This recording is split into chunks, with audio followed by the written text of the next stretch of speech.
Setiawati, mahasiswi semester 2, Prodi Komunikasi Penyiaran Islam, Fakultas Dakwah dan Komunikasi UIN Sunan Gunung Jati Bandung dengan NIM 1214020181. Di video kali ini, saya akan membahas tentang salah satu fenomena yang terjadi di Indonesia, yaitu tentang perubahan iklim. Dan video ini dibuat untuk memenuhi tugas ujian akhir semester mata kuliah Pancasila.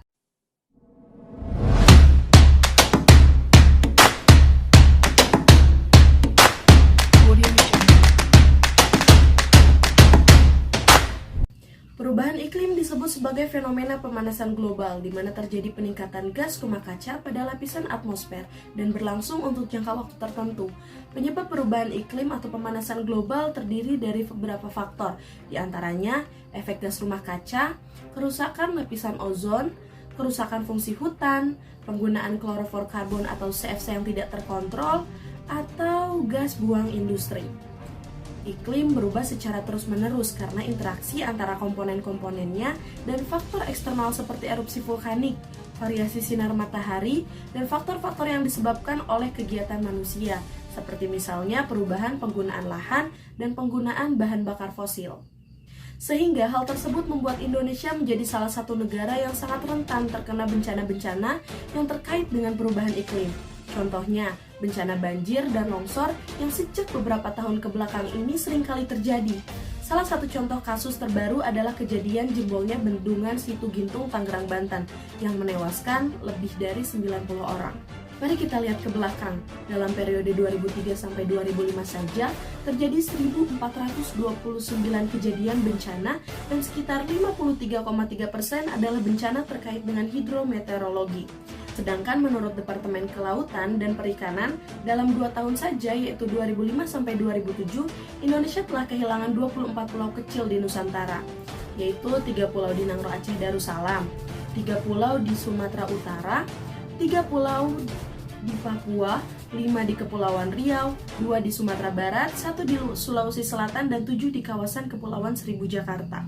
Secara sederhana, kita bisa katakan bahwa kondisi tersebut tidak bisa terlepas dari keberadaan gas rumah kaca atau GRK di atmosfer bumi yang diemisikan dari berbagai aktivitas manusia, terutama kegiatan yang membutuhkan dan membakar bahan bakar fosil seperti minyak, gas bumi, dan lain-lain, dan kegiatan yang menurunkan fungsi seraputan seperti penebangan dan pembakaran pepohonan.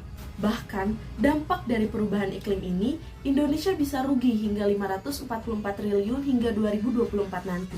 Wow, hal ini akan terus meningkat dengan percepatan yang lebih tinggi pada abad ke-21 apabila tidak ada upaya penanggulangannya. Lantas, apa yang harus kita lakukan untuk mencegah perubahan iklim ini? Mudah saja, kita bisa melakukan hal-hal yang lebih sederhana terlebih dahulu, seperti menghemat listrik, menghemat air, menggunakan produk ramah lingkungan, melakukan 5R, menggunakan kendaraan umum, mengurangi pemakaian gas aerosol, dan menanam pohon. Kita sebagai generasi muda punya tanggung jawab yang besar untuk mengatasi perubahan iklim, mengingat dampak yang ditimbulkan perubahan iklim ini tidaklah mudah menanganinya.